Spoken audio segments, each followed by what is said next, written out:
कि अभी कुछ दिन और आप इसी धरा पर विराजें, आपके इस धरा पर रहने से इस संसार का, इस लोक का मंगल होगा, कल्याण होगा। प्रथम दिन मैंने आपसे निवेदन किया था कि 3 प्रकार के भक्त भगवान के हैं, एक जो साधन सिद्ध है, एक जो कृपा सिद्ध है, और एक जो नित्य सिद्ध है। उसमें नित्य सिद्ध भक्त जो संसार में आते हैं, उनका उद्देश्य ना तो लोक रंजन होता है ना लोक संग्रह, उनका उद्देश्य केवल लोक मंगल होता है, केवल लोक के मंगल के लिए आते हैं, कर्म के बंधन में बंधे नहीं। जीव को कर्म बंधन से मुक्त कराने के लिए उनका संसार में आगमन होता है। श्री मीरा जी का आगमन भी कुछ ऐसा ही है कि आपके और मेरे लिए कृष्ण भक्ति का, कृष्णानुराग का पथ प्रशस्त करने के लिए, जीव के श्रेय का मार्ग विधान करने के लिए श्री मीरा जी का आना हुआ है। तो मीरा जी ने कहा कि मैं तो अपनी ही इस भाव बोझिल देह का वहन कर पाने में समर्थ हूं, मुझसे किसी का क्या कल्याण होगा। योगी ने बड़ी गंभीर बात कही, वाग्गद गदा द्रवते यस्य चित्तम हसत्य भीक्ष्णम रुदती क्वचिच्च विलज्ज उद्गायति नृत्यति च मदभक्ति युक्तो भुवनम पुनाति। जिसका कंठस्वर गदगद हो जाए मेरे नाम का उच्चारण करके, चित्त द्रवीभूत हो जाए, देह अश्रु पुलक कंप आदि विवर्ण आदि भावों से अलंकृत हो जाए, कभी हंसे कभी रोए और कभी विलज्ज उद्गायति, कभी लोक की लज्जा का त्याग करके उच्च स्वर से मेरे नाम का अनुकीर्तन करते हुए नृत्य करे, ऐसा एक भक्त मद भक्त युक्तो भुवनम पुनाति, त्रिभुवन को पवित्र करता है उसके रोम रोम से। ये बड़ा सूक्ष्म विज्ञान है। अब फूल के गुलदस्ते के निकट आप गए, सुगंध दिखाई नहीं दी लेकिन अनुभव हुई। कूड़े के ढेर के निकट आप पहुंचे, दुर्गंध दिखाई नहीं दी लेकिन आपने उसका अनुभव किया। ठीक ऐसे ही जो मनसा वाचा कर्मणा तद्वत हो चुका है, जिसका तादात्म्य स्थापित हो चुका है उस परम तत्व से, जैसे कबीर कहते हैं ना कि मैं सोता नहीं, मैं तो समाधि में हूं, चलता नहीं हूं, प्रदक्षिणा करता हूं। ऐसे जो मनसा वाचा कर्मणा तद्वत हो चुका है, जिसके स्वयं के देहाध्यास का नाश हो चुका है, जो भगवत स्वरूप में जिसकी स्थिति हो गई, जिसे गीता में भगवान स्थित प्रज्ञ कहते हैं, कथयन्त्यश्च माम नित्यम तुष्यन्ति च रमन्ति च, और तेषाम सतत युक्ता नाम भजताम प्रीति पूर्वकम। ऐसा एक भक्त त्रिभुवन का कल्याण करता है। करता नहीं, कोई उसके निकट जाए, उससे जो भगवत प्रेम की सुवास आए वो दिखाई भले ना दे लेकिन अनुभव अवश्य होती है। प्रथम दिन आपको स्मरण हो तो मैंने यहीं से चर्चा में प्रवेश किया था, कृष्ण का स्मरण करें आप, कृष्ण स्मरण में आए कि नहीं आए, मीरा का स्मरण करें, कृष्ण स्मरण में स्वतः आएंगे। उसके निकट सुवास आती है कृष्ण की। आप मीरा के किसी भी पंक्ति का गान करिए, मोहनी मूरत सांवरी सूरत चंचल नैन विशाल। प्रभु आप आपकी भाव भावना में प्रत्यक्ष हो जाएंगे। मीरा के निकट जाएंगे तो कृष्ण की सुवास आएगी, दिखाई भले ना दे लेकिन अनुभव अवश्य होगा। यही भक्ति का, भक्त का वैभव है, यही भक्ति का रस विभू है कि वो अनुभूति कराता है, प्रत्यक्ष, तत्काल, तत्क्षण, उसी क्षण। इसीलिए मुझे बड़ी प्रिय लगती हैं ये पंक्तियां, नित्य प्रति गा लेता हूं। हित तो कीजे कमल नैन सो, कमल नैन सो, जाहित आगे और हित लागे फीको, कमल नैन सो, के हित कीजे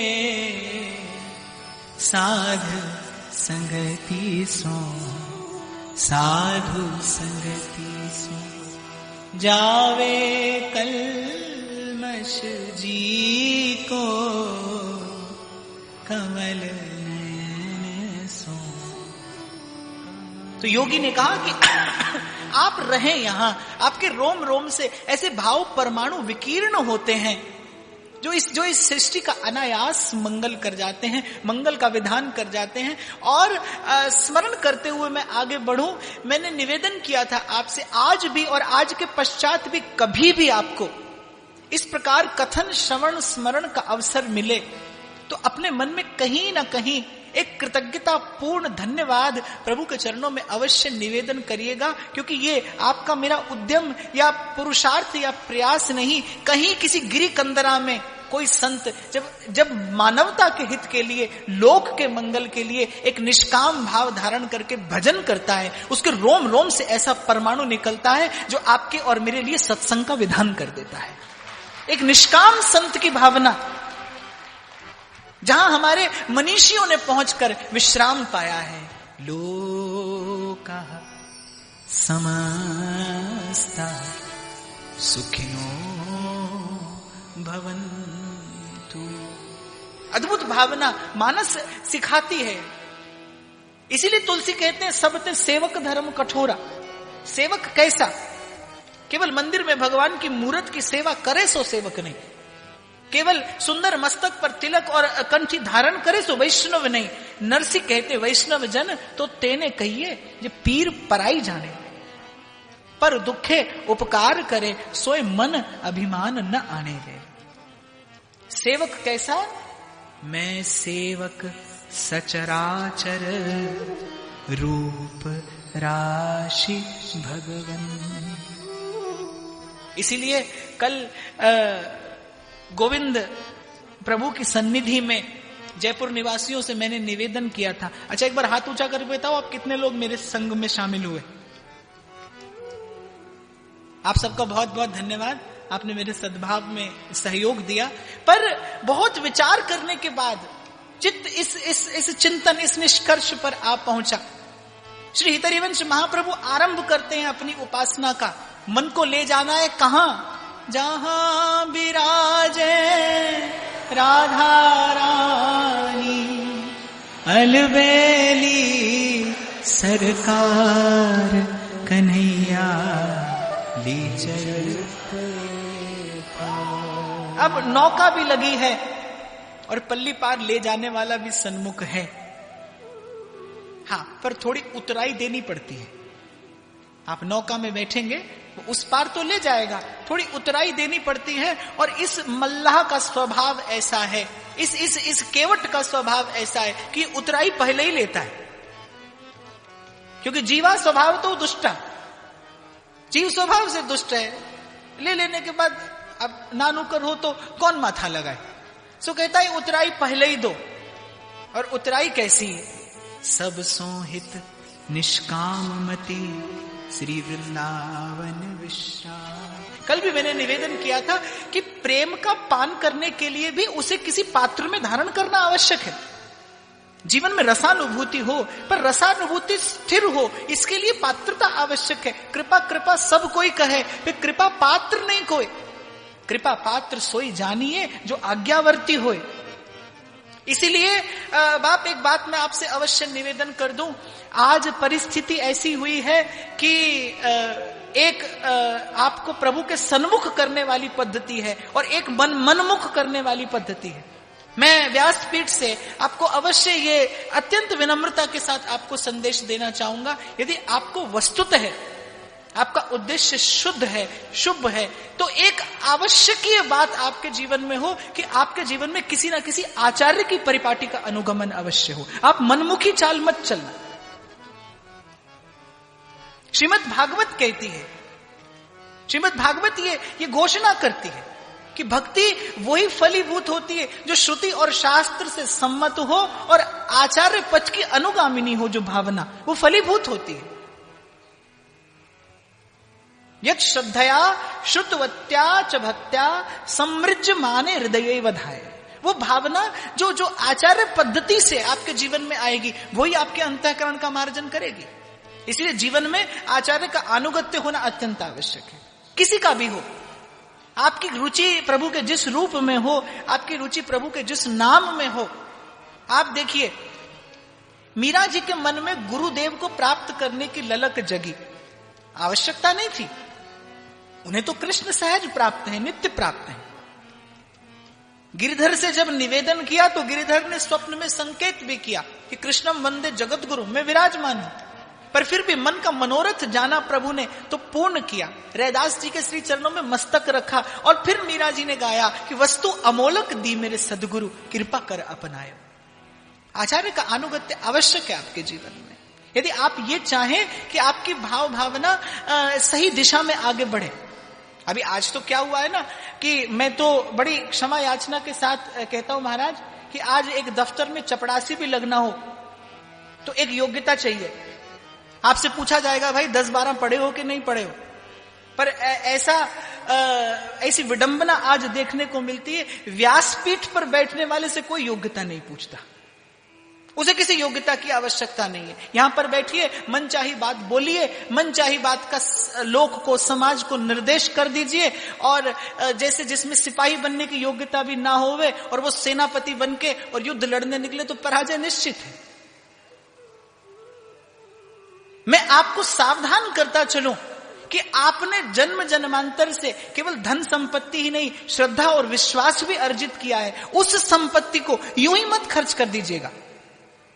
और मैं तो बहुत स्पष्ट शब्दों में कहता हूं, आज के समय में अगर सबसे शुद्ध कोई है तो वो केवल हरि नाम है। आप भगवान नाम का आश्रय लीजिए, प्रभु के आश्रय पर रहकर प्रभु से याचना, प्रभु से प्रार्थना करिए, प्रभु कृपा करेंगे, सदगुरु आपको खोजता हुआ आ जाएगा। जीव अपने प्रयास से जो पाता है उसका क्षय होता है। हमारे डोंगरे बापा कहते थे, जो जानकारी पढ़ लिख कर अर्जित की जाती है वो समय आने पर काम नहीं आती। प्रमाण देता है शास्त्र, सूर्यपुत्र कर्ण छल करके परशुराम से विद्या प्राप्त करते हैं, लेकिन परिणति क्या?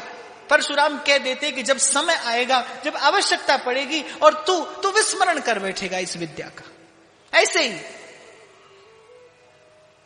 ऐसे ही मनमुखी चाल से जीव जो अर्जित करता है, समय आने पर वो विद्या काम नहीं आती।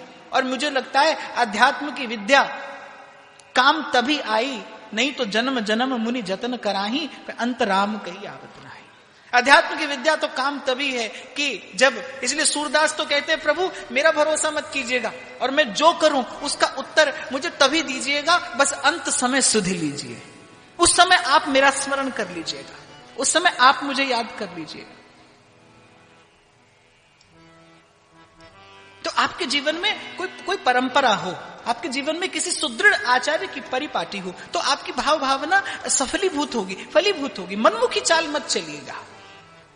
और ये बहुत गंभीर विषय है, इसीलिए आपसे मैंने विराम के क्षणों में निवेदन कर दिया सविनय कि हरिनाम का आश्रय लेना, हरिनाम का आश्रय लेना, प्रभु की कृपा का विश्वास रखना।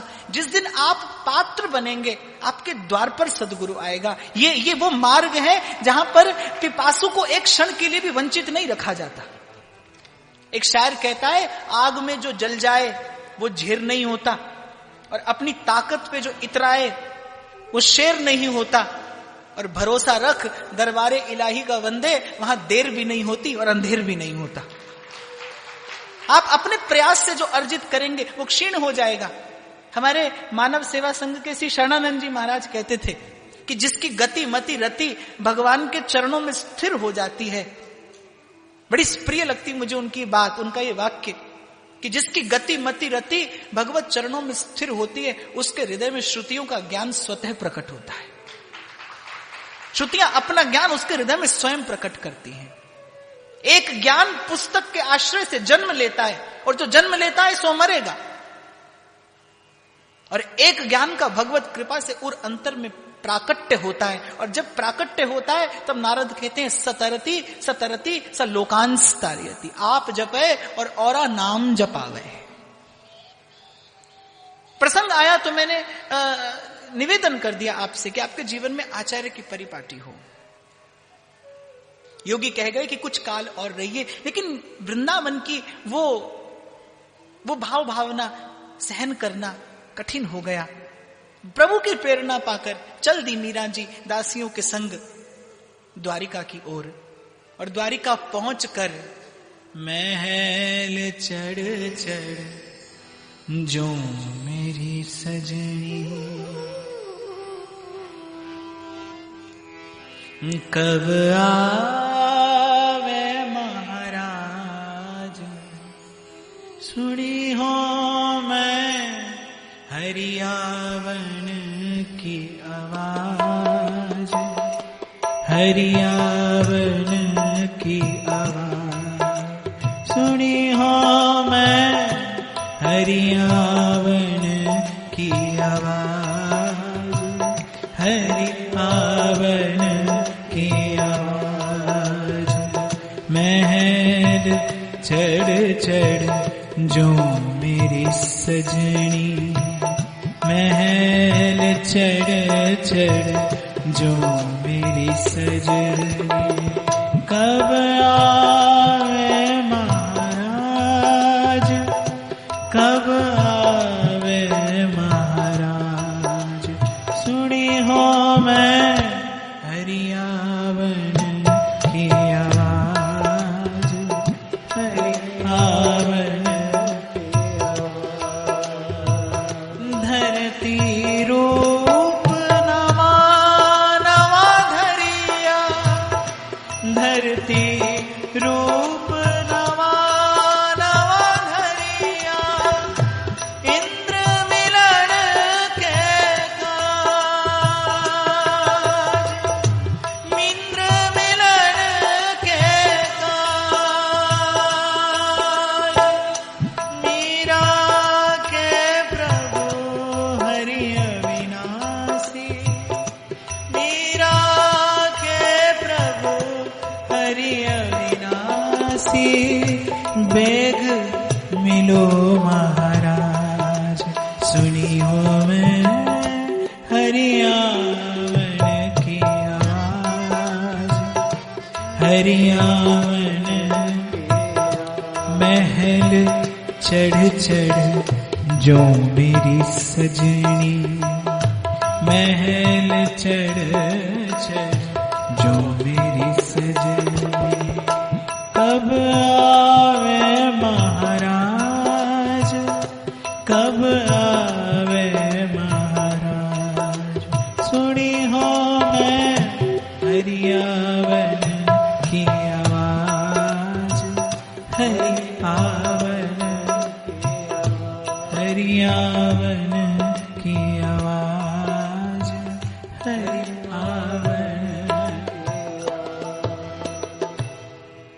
और वहां साधु अवज्ञा तुरत भवानी, जैसे ही श्री मीरा जी ने पग बाहर धरा मेवाड़ की सीमा से, अकाल पड़ने लगे, दुर्भिक्ष पड़ने लगे, चहुं ओर से शत्रुओं का आक्रमण होने लगा। चित्तौड़ का किला राणा विक्रमादित्य के हाथ से चला गया, समझाया, तब दुर्मति राणा को चेत आए, काटे पे कदरी फरे। कोई कोई व्यक्ति बात से नहीं मानता, इसलिए फिर भगवान को लात चलानी पड़ती है। तो बात से ही मान जाओ तो अच्छा है। और प्रभु की बात क्या है? ये शास्त्र पुराण सब प्रभु की बात है। व्यासपीठ जो कहती है वो प्रभु की बात है। तो आपकी राजी है, ये तो बात मान जाओ,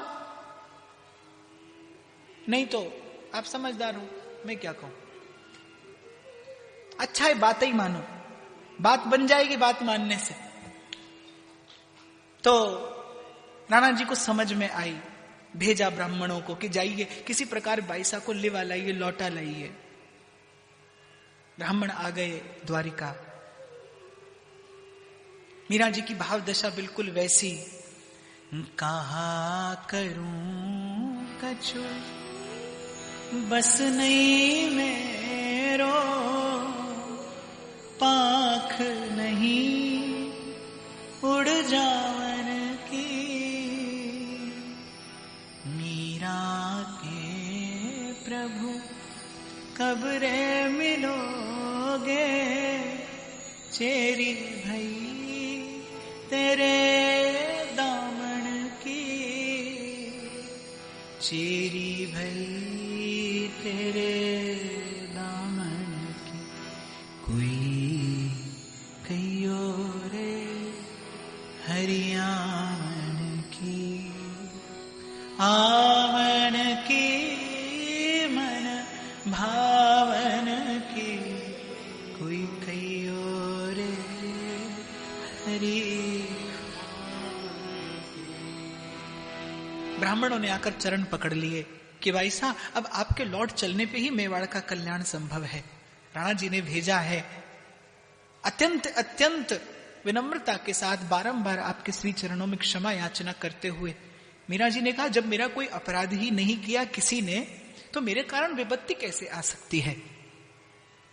गिरधर लाल की कृपा से सब जीव प्रभु के निप जाए हैं और को न काउ सुख दुख कर दाता। दुख सुख अपकृत ही पाइए, काहू को न दोष न मन पछताइए।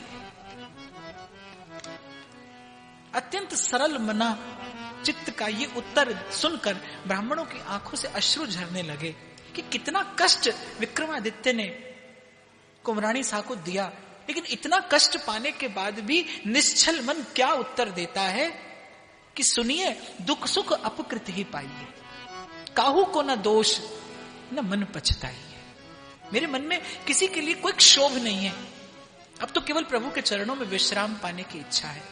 ब्राह्मणों ने बहुत विनती की, श्री मीरा जी नहीं मानी कि अब किस प्रकार से बड़ी बड़ी मुश्किल से कठिनाई से एक संत की आज्ञा पाकर घर से बाहर पग धरा है, संसार के बंधन टूटने छूटने का अब समय आया है, अब तो जन्म जन्म की तपस्या फलीभूत होने की घड़ी आई है।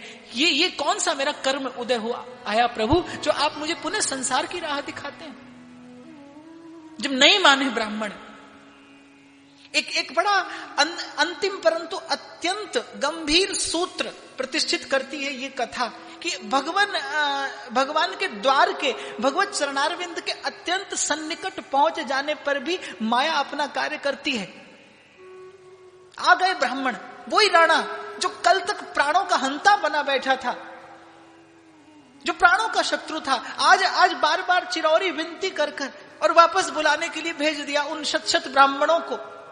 आप देखिए, बिल्कुल भगवान के द्वार पर पहुंचने पर भी श्री हरिवंश महाप्रभु कहते, ना जानो छिन अंत कवन बुद्धि घटई प्रकाशे। हमारे डोंगरे बापा सुनाया करते थे कि भगवान के पार्षद भगवान के धाम को लेकर जाते हो तो यहां भूलोक से और भगवान के धाम के बीच में और अन्य बहुत से लोग पड़ते हैं जिनकी बड़ी अद्भुत सुषमा शोभा वैभव है। बोले जीव का मन कहीं किसी लोक की शोभा में उस समय यदि अटक जाए तो भी उसे वहीं छोड़कर आगे चल देते हैं। ऐसी भगवान की माया, इसीलिए भगवान कहते हैं मम माया दुरत्यया और मामेव ये प्रपद्यन्ते माया मेताम तरन्ति ते। इसी का नाम अभ्यास है, इसीलिए सतत स्मरण की आवश्यकता है। एक बार परम श्रद्धेय श्री स्वामी रामसुखदास जी महाराज से किसी ने पूछा, वहां पर एक सत्र होता था, लोग प्रश्न पूछते थे, महाराज उत्तर देते थे। तो किसी ने पूछा, बोले महाराज मैंने तो जीवन भर भजन नहीं किया और करूं भी नहीं, पर आप कहते हैं अंतमति सो गति, यदि अंत में भजन करूंगा तो भगवान मिलेंगे। तो स्वामी जी आवेश में आ गए, भावावेश में, बोले मैं व्यासपीठ से कहता हूं मिलेंगे, पर एक प्रश्न मेरा भी है। वहां तुलसी की मानस कहती है, जन्म जन्म मुनि जतन कराही अंत राम कहिया, कि जन्मों के यत्न के बाद भी भगवान स्मरण नहीं आते और भजन नहीं करे तो अंत में कैसे भगवान स्मरण आने। ये जीवन भर का जो प्रयास है, ये बस उसी एक घड़ी को संवारने और साधने के लिए ही तो है कि वो घड़ी जब आए तब पीतांबरी कसी हो, होठों पे कुछ हंसी हो, मूरत ये मन बसी हो। ये उसी घड़ी को संवारने के लिए तो ये सारी चेष्टा है, ये प्रयास है। इसी का नाम अभ्यास भगवान ने श्री गीता जी में कहा। सतत रटते रटते वो घड़ी जब निकट आए तब मन कहीं इत उत न चले। तो मीरा जी ने विचार कर लिया, ब्राह्मण भूखे बैठे हैं, यदि किसी के प्राणों की हानि हुई तो ब्रह्म हत्या मुझे लगेगी। ये प्रभु, ये कैसी लीला, ये कैसा खेल। तो ब्राह्मणों को ये कहकर आश्वासन दिया कि ठीक है, कल प्रातः काल प्रभु के सन्मुख होकर प्रभु से वापस जाने की आज्ञा ले आऊं। प्रभु आज्ञा दे तो आप लोगों के संग चलने को प्रस्तुत हूं। ब्राह्मण राजी हो गए, प्रसाद पा लिए। अगले दिन प्रभु की श्रृंगार आरती संपन्न हुई और दोनों हाथ पसार कर, आज छूट गया हाथ से एक तारा, आज मानो ये अबला, ये असहाय, संग सखा सब तज गए और कोई न निभयो साथ। और कहे नानक यह विपत्ति में एक टेक रघुनाथ। उस समय जब सब आश्रय, अन्याश्रयाणाम त्यागो अनन्यता, भाव भावना अनन्य हुई कि हे प्रभु अब किसी का आश्रय नहीं है, पीछे भयंकर संसार की विषम ज्वालाएं मुझे पुनः जलाने के लिए आतुर हैं, क्या इस समय भी आपके शीतल शंतम पाद पद्मों की छाया इस अबला को न मिलेगी? मेघ गंभीर वाणी ने पूछा कि प्रश्न क्या है? ये ब्राह्मण मुझे लिवा लाने के लिए आए हैं। तो प्रभु ने कहा कि लिवा लाने के लिए आए हैं तो लौट जाओ। जैसे ही प्रभु के मुख से सुना लौट जाओ, वो जो धीरज का बांध बांधा था जन्म भर, वो धीरज का बांध टूट गया। ये सुनकर लौट जाओ कि जन्म भर तुम्हारे लिए तड़पती रही, तरसती रही, आज तुम्हारे द्वार से तुम लौट जाने को कह रहे हो। एक उदार व्यक्ति के द्वार पर भी कोई क्षुधार्त, कोई पिपासु आ जाए तो उसे निराश नहीं लौटाता। क्या क्या आपके दरबार की यही बान है, यही आपका यश विरद वेदों और शास्त्रों ने गाया है कि गई मारन पूतना कुछ काल कूट लगाए और मातु की गति दई ताही कृपाल जादव राय। काम मोहित गोपिका कृपा अतुलित कीन जगत पिता बिरंच जिनके चरण की रज लीन। हे प्रभु, क्या क्या मुझ पतित के लिए आपकी करुणा सिंधु में एक बिंदु भी नहीं है? अंतिम और अधूरा पद गाया मीरा जी ने, जो आज तक पूरा नहीं हुआ। एक पंक्ति मुख से निकली, ग्वालड़ा तू के जाने प्रीत। आप क्या जानो प्रीत की रीत क्या है? मैंने तो सुना था कि प्रीत की रीत को पैंडो न्यारो और कह जाने वृषभानु नंदिनी और कह जाने ये कान्हर कारो। और कौन जाने, मीरा के मुख से आज तक स्तुति, आज तक विनती, चिरौरी, मनुहार, प्रार्थनाएं सुनी थी, प्रेम भरा उल्हाना नहीं सुना था। बस ये प्रेम भरा उल्हाना सुनने के लिए द्वारिकाधीश के कान आतुर थे। और जैसे ही बाईसा ने कहा ग्वालड़ा तू के जाने प्रीत, हाथ पसार लिए द्वारिकाधीश ने और सहस्र सहस्र नर नारियों के जय घोष के मध्य वो दरस दीवानी सदा सदा के लिए आलिंगन पाकर कृतार्थ हो गई। ये कहना तो अनुचित होगा कि अदृश्य हो गई, कृतार्थ हो गई, क्योंकि दृश्यमान तो श्री मीरा जी अपनी भाव भावना में तब तक रहेंगी जब तक कृष्ण है। जब तक कृष्ण है तब तक मीरा है, जब तक कृष्ण है तब तक ये प्रेम भरी भाव भावना है, तब तक ये प्रेमोन्माद है, तब तक ये भावोद्रेक है। गोविंद प्रभु ने कृपा की, उनके श्री चरणों में बैठकर 5 दिन श्री मीरा जी के चरित्र चिंतन का आश्रय लेकर कृष्ण प्रेम की, कृष्ण अनुराग की किंचित सुवास प्राप्त करने का मैंने प्रयास किया। आपने बहुत प्रेम और भाव से श्रवण करके मुझे कीर्तन करने का सौभाग्य दिया, अवसर दिया। मैं अनुग्रहित हूं, आप सबके हृदय से प्रेम प्रभु को प्रणाम करता हूं। विराजमान संत वृंद कृपा करके पधारते रहे, क्योंकि आपका दर्शन करके वाणी उल्लास को प्राप्त होती है और तभी इस प्रकार की भाव भावना प्रकट होती है। आप सबके श्री चरणों में प्रणिपात निवेदन करते हुए, रसीली मनमोहन की मेणु जय जय जय श्री कौन हरिवंशी समरस देन जय जय जय श्री अगोचर नित विहार दर्शन जय जय जय श्री सलूनी पायो निकुंजन ऐन जय जय जय श्री हरिवंश चंद्र अमृत बरसि सकल जंतु तापन हरणम जय जय हरिवंश जगत मंगल पर श्री हरिवंश चरण शरणम जय जय हरिवंश चरण शरणम।